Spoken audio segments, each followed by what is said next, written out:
ఉదయం నుండి ఒంట్లో కొంచెం నలతగా ఉన్నట్లు అనిపిస్తుంది జగదాంబకు. సాయంత్రం కోడలు ఆఫీసు నుండి వచ్చాక తను కాసేపు పడుకుండిపోవాలని ఎదురుచూస్తుంది. కోడలు సునంద వాళ్ళ పిన్ని కూతురు కల్పనను వెంటపెట్టుకొని మరీ వచ్చింది. కాస్త వాడినట్లుగా కనిపిస్తున్న అత్తగారి ముఖాన్ని గమనించనే లేదు. కల్పనని తమ గదిలో కూర్చోబెట్టి అత్తగారి దగ్గరికి వచ్చింది వంటగదిలోకి. రహస్యంగా చెప్పింది జగదాంబతో. "అత్తయ్య, కల్పన ఈ రాత్రికి మన ఇంట్లోనే ఉంటుంది.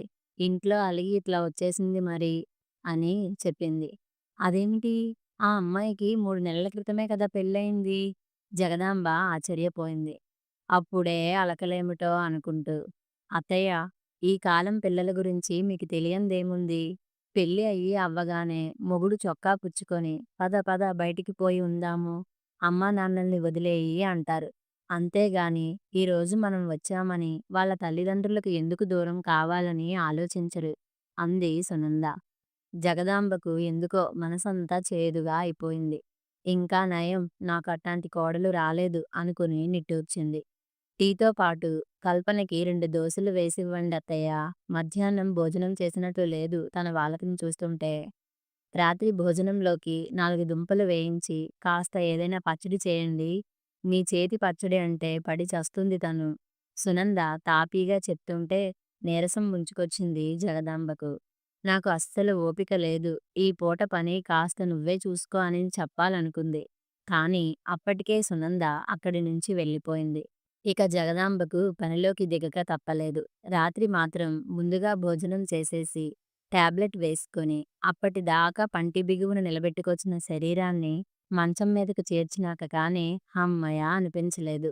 మందు పనిచేయడం ప్రారంభించినాక శరీరం తేలిగ్గా అనిపించి కాస్తంత కళ్ళు మూతలు పడ్డాయి. ఒక గదిలో భర్త పిల్లలు నిద్రపోతూ ఉంటే మరొక గదిలో అత్తగారు మంచం వాల్చుకున్నారు. అక్కా చెల్లెళ్ళ కోసం డబుల్ బెడ్ వదిలేసి.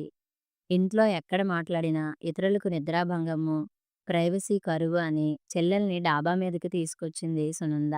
ఎంతసేపైనా హాయిగా అక్కడ మాట్లాడుకోవచ్చును తనే. "ఇప్పుడు చెప్పు, ఏమిటి నీ సమస్య?" అడిగింది కల్పననే. "మా అత్త మామలే నాకు సమస్య" చిరాగ్గా చెప్పింది కల్పన. "ఎందుకు? వాళ్ళు నిన్నేమైనా బాధ పెడుతున్నారా? వాళ్ళు మెతక మనుషుల్లాగానే ఉంటారుగా. పెళ్లిలో కూడా అన్నింటికీ నోరెత్తకుండా సర్దుకుపోయారు కదా" ఆరిందాలా ఆరా తీసింది సునంద. "అవన్నీ వేషాల్లే. మా అత్తగారైతే వంశీలు, వంశీలు అంటూ ప్రతి క్షణము కొడుకు వెనక తిరుగుతూ ఉంటుంది. కాఫీలు, టిఫిన్‌లు, భోజనాలు అన్నీ మాతో పాటు కలిసి మింగాల్సిందే. సాయంత్రం మేము ఆఫీస్ నుంచి వచ్చేటప్పటికే టిఫిన్ రెడీగా ఉంచుతుంది" చెప్పింది. "మంచిదే కదా! నీకు పని తప్పుతుంది. హాయిగా చేసి పెడుతూ ఉంటే ఆనందంగా తినిపెట్టక వచ్చి రాగానే పని చేసుకోవాలనుకోవటం అదేం సరదా నీకు?" సునంద ఆశ్చర్యపోయింది. "నా ఇంట్లో నాకు ఆవిడ చేసి పెట్టేదేమిటి? నేను చేసుకోలేనా?" కల్పన మండిపడింది. కల్పన భర్త కృష్ణవంశీ. ఒక్కడే కొడుకు తల్లిదండ్రులకి. కూతురికి ఎప్పుడో పెళ్ళై అమెరికాలో ఉంటుంది. మంచి కాలనీలో చక్కని ఇల్లు, కారు, ఆర్థికంగా బాగా స్థిరపడిన కుటుంబం. కల్పన పెట్టి పుట్టింది అనుకున్నారు పెళ్లిలో అందరూ. తమ స్థితికి తోగలేరని తెలిసినా కల్పన అందానికి ముచ్చటపడి చేసుకున్నారు వాళ్ళు. కోడలు కలివిడిగా ఉండి తమతో బాగా కలిసిపోతే చాలనుకున్నారు. కానీ కల్పన కలబడుతుంది వాళ్ళతో. కలవరపెడుతోంది వాళ్ళని. "పిచ్చి కల్పన, నీకు ఆవేశం, తొందరపాటు రెండూ ఎక్కువే.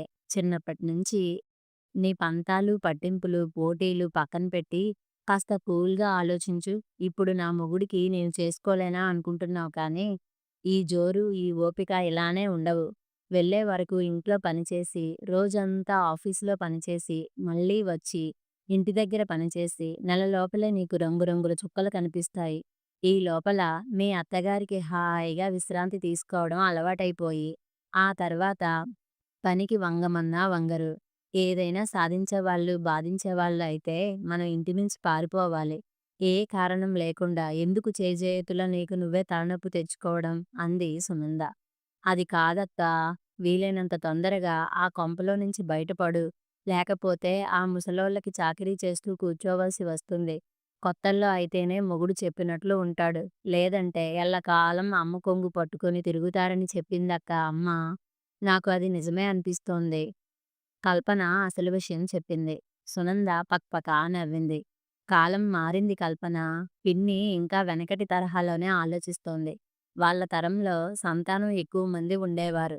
సమస్యలు అలానే ఉండేవి. ఇప్పుడట్లా కాదే! ఒకరు లేదా ఇద్దరు. మొగుడు అమ్మ కొంగు వదలకపోయినా మనం కొంగు జార్చి తిరిగి అతగాడి మొహం మన వైపు తిరిగి ఉండేలా చేస్తే చాలు ఇంక మన గుప్పెట్లో చిక్కుకొని ఉన్నట్లే. ఇప్పుడు మీ బావగారు లేరు అంది. అమ్మా! అమ్మా! అని రోజుకి 100 సార్లు పిలుస్తూ తిరిగినా వినేది నా మాటే మీ బావగారు. చేసేది నేను చెప్పిందేగా. అది ఎలాగక్కా? అక్కగారిని అద్భుతాన్ని చూసినట్లు చూసింది. ఇప్పుడు మా అత్తగారి విషయమే తీసుకో. ఆవిడ మాతోనే ఉంటుంది. ఆవిడ పెన్షన్ ఆవిడకి వస్తుంది. పైగా అద్దెలు వస్తాయి కూడాను. ఇంట్లో పనంతా చేసేస్తుంది. నువ్వు నెలకు 4000 కాదు 10,000 ఇచ్చినా ఇట్లా నమ్మకంగా ఇంట్లోనే ఉండి పనిచేసి పెట్టే మనుషులు దొరకరు. మరీ ముఖ్యంగా రేపు పిల్లలు పుట్టినప్పుడు ఇట్లాంటి మనిషి ఉపయోగం మరింతగా అర్థమవుతుంది. ఇంట్లోనే ఉండి పిల్లల్ని ప్రేమగా, బాధ్యతగా చూసుకునే మనిషి ఎంత అవసరమో తెలుసా? అప్పుడు మనకి ఇంటా, బయట ఈ పిల్లలతోని నెగ్గుకు రావడం ఎంత కష్టమో. ఇట్లా ఇంట్లో అత్తగారులు ఉంటే ఆఫీస్ నుండి ఉరుకులు పరుగుల మీద ఇంటికి రానవసరం లేదు. సరదాగా ఎక్కడికైనా ఇద్దరమే వెళ్ళాలన్నా నిశ్చింతగా వెళ్ళేసి రావచ్చు పిల్లలనొదిలేసి అంది సునంద. నిజమే అనుకో కానీ నాకు ప్రతి క్షణం మేమిద్దరమే కలిసి గడపాలని ఉంటుంది. చివరికి సినిమాకు వెళ్ళాలన్నా వాళ్ళని బయలుదేరుస్తారు. కల్పన విసుక్కుంది. శతకోటి దరిద్రాలకు అనంతకోటి ఉపాయాలంటారు. ప్రతిదానికి ఏదో ఒక మార్గం ఉంటుంది. ఆఫీస్ నుండి మార్నింగ్ షోకో, మ్యాట్నీకో ప్లాన్ చేయి. ఆదివారాలు ఫ్రెండ్ బర్త్‌డే పార్టీ అనో, మరొకటనో చెప్పి మీ ఇద్దరూ బయట తిరిగేసి రండి. ఆఫీస్ క్యాంప్ అని చెప్పి వేరే ఊరు వెళ్ళి ఓ 4 రోజులు గడిపి రండి. అంతేగాని చక్కగా ఉన్న ఇంట్లో నుంచి బయటికి పోతే ఓ 10,000 అద్దెకు, మిగతా ఖర్చులన్నీ కలిపి ఒక జీతం ఎగిరిపోతుంది. ఇక్కడ మీ అత్తామామలు పోగు చేసినవి కాస్త ఆ అమెరికా కూతురికి దోచిపెడతారు. చివరికి మిగిలేది చిప్పనే. అందుకే కొంప కూల్చుకోవడం లాంటి తెలివి తక్కువ ఆలోచనలు మానేసి, సుఖంగా ఎట్లా బ్రతకాలో నన్ను చూసి నేర్చుకో సునంద సూచించింది. అవునక్కా! మన బంధువులంతా నువ్వు చాలా తెలివైన దానివి. ఎవరితో ఎట్లా మెలగాలో నిన్ను చూసి నేర్చుకోవాలని మెచ్చుకుంటారు.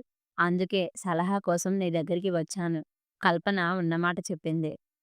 ఇట్లా 10,000 పెన్షన్, 10,000 ఇంటద్దెలు మొత్తం కలిపి నెలకు 20,000 మన చేతికి ఎదురిచ్చి మరీ ఇంట్లో పనంతా చేసి పెట్టే వెర్రిబాగులు వాళ్ళు ఎవరైనా దొరుకుతారా?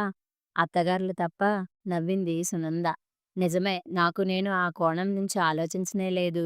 కల్పన తన అమాయకత్వాన్ని అంగీకరించింది. మనం కాస్తంత తెలివిగా నడుచుకుంటే అత్తమామల్ని, భర్తల్ని బుట్టలో వేసుకోవడం అంత కష్టమైన పని ఏమీ కాదు. కొందరు కొరకొంచులుంటారు కానీ, లక్కీగా మనకు మాత్రం మంచి వాళ్ళే దొరికారు. ఒకటికి 10 సార్లు అత్తయ్య, అత్తయ్య అని ప్రేమగా పిలుస్తూ పనంతా వాళ్ళ నెత్తి మీదకి తోసేయొచ్చు.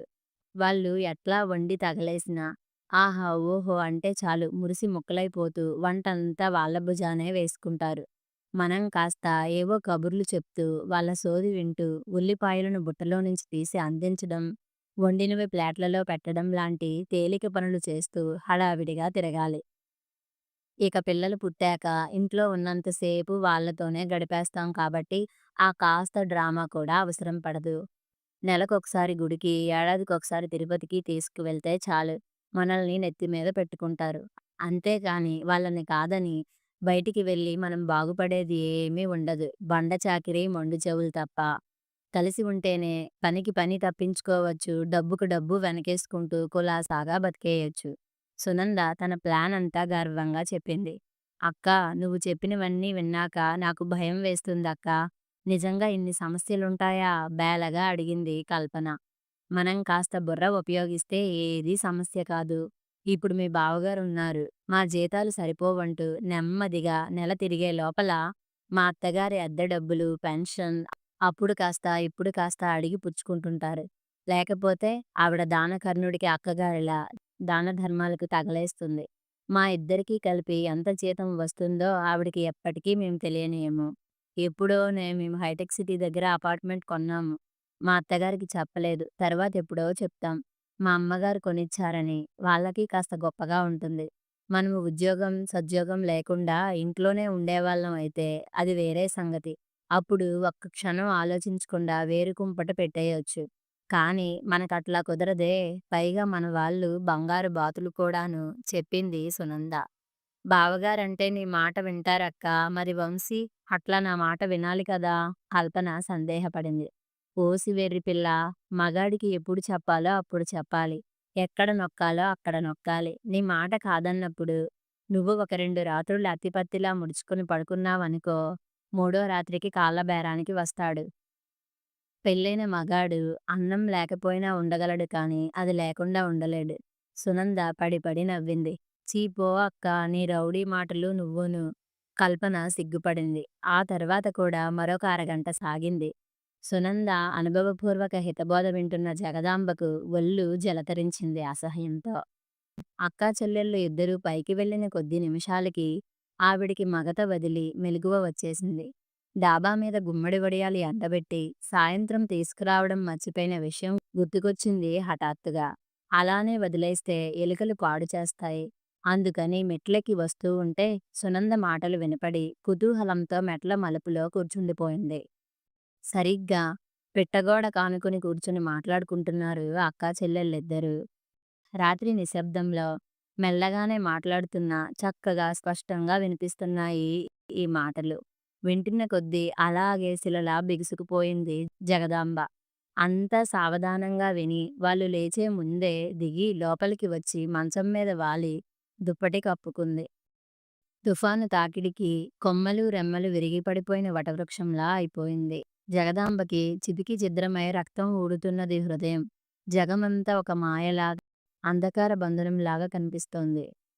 కోడలంటే ఎక్కడో పుట్టి పెరిగి పరాయి చోటు నుండి వచ్చిన పిల్ల కాని, కొడుకు తన కడుపున పుట్టి అరచేతుల్లో పువ్వులాగా అపురూపంగా పెరిగిన కొడుకు కూడా ఇంత కఠినుడై భార్యతో జత కలిసి కన్న తల్లినే నయవంచన చేస్తున్నాడా? కొడుక్కి పెళ్లి చేసి విశ్రాంతి తీసుకో అన్నారు బంధువులంతా. కానీ పెళ్లి తరువాత తన కష్టం రెండింతలయింది. ఉద్యోగస్తురాలైన కోడలు రావడంతో. వచ్చింది కోడలు అనుకోలేదు. తను కూతురుగానే భావించింది. సేవలు చేసింది. అత్తగారిలా అధికారం చూపించలేదు. పెత్తనం చేయాలనుకోలేదు. సునంద చూపే వినయము, గౌరవ అభిమానాలు నిజమైనవని నమ్మింది. కానీ కొడుకు కోడల దృష్టిలో తను ఒక పనిమనిషి ప్లస్ వంట మనిషి ప్లస్ పిల్లలకు ఒక మంచి ఆయా మాత్రమే. అది తెలిసేటప్పటికి ఆత్మాభిమానానికి అగ్గిపెట్టినట్లయింది. ఈ చేదు నిజం ఆమెను నిలువునా కూల్చేసింది. పూర్తిగా కాల్చేసింది. ముఖ్యంగా భర్తని లొంగతీసుకోవడానికి సునంద చెల్లెలకు బోధించిన మార్గం ఆమెకు అమిత రోతని కలిగించింది. వీళ్ళకన్నా వేశ్యలే నయం కాదు, డబ్బు తీసుకుని కోరికలు తీరుస్తారు. కాని వీళ్ళు కోరికలు తీర్చుకోవడానికి మొగుడికే ఆడతనాన్ని ఎరవేస్తున్నారు. ఎంత దిగజారుడుతనమో! ఇట్లాంటి మేకతోలు కప్పుకున్న తోడేలునా తను ఇన్నాళ్ళు విశ్వసించి కలిసి బతికింది? గొడ్డు చాకిరీ చేసింది ప్రేమ అనుకుంటూ. కొడుకు కోడలు నెలకు 2, 3 సార్లు ఏదో వంకన ఎందుకు బయటికి వెళ్తారో, అప్పుడప్పుడు వాళ్ళ పెళ్లి, వీళ్ళ ఫంక్షన్ అంటూ ఎందుకు ఊళ్ళ మీద తిరిగి వస్తారో ఇప్పుడు బోధపడింది జగదాంబకు. ఎన్నోసార్లు ఆదివారాలు కూడా పిల్లల్ని తన మీద వదిలేసి వెళ్ళినప్పుడు అలసటగా అనిపించినా భరించిందే కాని ఏనాడూ వాళ్ళని విసుక్కోలేదు. ఏదో తప్పక వెళ్తున్నట్లు బాధపడేవాళ్ళు భార్యాభర్తలిద్దరూ. అంతా నటన అన్నమాట. చివరికి ఆ చిన్న పిల్లలకు కూడా అదే మోసం, అవే అబద్ధాలు నేర్పి, పెట్టి వాళ్ళని ఇప్పుడే విషపు పురుగులుగా మార్చేశారు. రేపటి రోజు వాళ్ళు ఎంత విషం కక్కుతారో కదా వాళ్ళ కుటుంబాల్లో. భగవంతుడా! పట్టరాని దుఃఖం వచ్చింది జగదాంబకి. ఆ రాత్రంతా నిద్రపోలేదు. భవిష్యత్తులో తను ఏ మాత్రం అనారోగ్యం పాలైనా, తనని ఏ వృద్ధాశ్రమంలో చేర్పించాలో కూడా వెతికి పెట్టుకుని, మొగుడి ఆమోదముద్ర కూడా వేయించుకున్న కోడలి ముందుచూపు గురించి స్వయంగా విన్నాక, ఇక్కడ ఎలా ఉండటం? బహుశా తను కళ్ళు తెరిపించడానికే భగవంతుడు ఆ కల్పనను ఇక్కడికి పంపించినట్లు ఉన్నాడు. ఇప్పటికైనా తన భవిష్యత్తును తనే నిర్ణయించుకుని చేయవలసిన విధిని చేయకపోతే తనను క్షమించడు. కొడుకు కోడలు ప్రదర్శించే ప్రేమాధరాలు, గౌరవ అభిమానాలు అన్నీ వృద్ధనారి పాతివ్రత్యంలాగా గత్యంతరం లేనివి. తప్పదు కాబట్టి, తప్పనిసరి కాబట్టి వాటిని అభినయిస్తున్నారు అంతే. ఏ రోజైతే తను మంచాన పడుతుందో, దాని వలన ఉపయోగం లేకుండా బరువైపోతుందో, ఆ రోజే, ఆ క్షణమే అరిగిపోయిన చీపురునో, తెగిపోయిన చెప్పునో విసిరేసినట్లు నిర్దాక్షిణ్యంగా బయటికి విసిరేస్తారు. అందులో ఏ సందేహమూ లేదు. ఈ ప్రపంచంలో ఏ బంధానికి విలువ లేదు. అన్నీ ఎండమావులే. అది తెలిసాక కూడా ఇంకా వీళ్ళని పట్టుకొని వేళ్లాడటం నిరర్ధకం, మహాపాపం కూడా. ఇకనైనా ఇహాన్ని వదిలి పరానికి దారి వెతుక్కోవడం ఉత్తమం. ఆలోచించి, ఆలోచించి తెల్లవారుతూ ఉండగా ఒక నిర్ణయానికి వచ్చాక కానీ జగదాంబ మనసులోని చీకట్లనేవి పూర్తిగా తొలగిపోలేదు. రాత్రి చెల్లెలికి జ్ఞానబోధ కార్యక్రమంతో ఆలస్యంగా నిద్రపోవడం వలన ఉదయం త్వరగా నిద్రలేవలేకపోయింది సునంద. తీరా లేచేటప్పటికి ఎక్కడి పనులు అక్కడే ఆగిపోయి ఉన్నాయి. రోజూ మాదిరి ఆ సరికల్లా వంటిల్లు కుక్కర్ విజిల్స్తోనూ, కూరల వాసనలతోనూ కాక చాలా నిశ్శబ్దంగా ఉంది అది నిద్రలేవనట్లుగా. లేపేవాళ్ళు లేక భర్త, పిల్లలు కూడా అట్లానే పడి నిద్రలు పోతున్నారు గాఢంగా. సునందకి చిర్రెత్తుకు వచ్చింది ఆ వాతావరణం చూడగానే. "అత్తయ్య, మీరింకా లేవలేదే? మీ అబ్బాయి మీ చేతి కాఫీ కోసం ఆవురావురమని ఎదురుచూస్తున్నారు" అంటూ చిరునవ్వుతో లేపబోయింది సునంద. "నాకు జ్వరం వచ్చినట్లు ఒళ్ళంతా సలపరంగా ఉందమ్మా. మీరు కాఫీ కలుపుకొని నాకు కూడా కాస్త ఫ్లాస్క్‌లో పోసి ఉంచండి. కాసేపయ్యాక లేస్తాను" జగదాంబ నీరసంగా చెప్పి మరొక వైపు ఒత్తిగిల్లింది. పిడి రాయిలా ఉండి గడియారపు ముల్లుతో సమానంగా పరిగెత్తి పనులు చక్కబెట్టే అత్తగారు అట్లా పడకేయటం సునందకు మింగుడు పడలేదు. ఇప్పుడు కూర్చొని ఈ దిక్కుమాలిన పనులన్నీ చేసి ఆఫీస్‌కి వెళ్ళాలి అనుకుంటే గుండె గుబేలుమంది. పరిస్థితి గ్రహించిన దానిలా మెల్లగా జారుకుంది కల్పన. "నువ్వు నేర్పిన విద్యయే నీరజాక్ష" అన్నట్లు. "అక్క, వంశీ నా కోసం టెన్షన్ పడుతూ ఉంటారు. నీ సలహాలన్నీ తూచా తప్పకుండా పాటిస్తాను. నా కాపురం నిలబెట్టినందుకు చాలా థాంక్స్ అక్కా. వెళ్ళి వస్తాను" అంటూ అక్కగారిని కౌగిలించుకొని చెప్పి మరీ వెళ్ళింది బావగారు తెచ్చిన ఆటోలో. గంటలో పనులు తెమిల్చుకొని పిల్లలకు పాలు తాగించి ఒట్టి పెరుగన్నం బాక్సులో సర్ది వాళ్ళని పంపించి తాము ఆఫీసులకు బయలుదేరేటప్పటికి తాతలు దిగి వచ్చినంత పనయింది సునందకి. అప్పటికి ఒట్టి కాఫీ నీళ్లు తాగి బయలుదేరారు.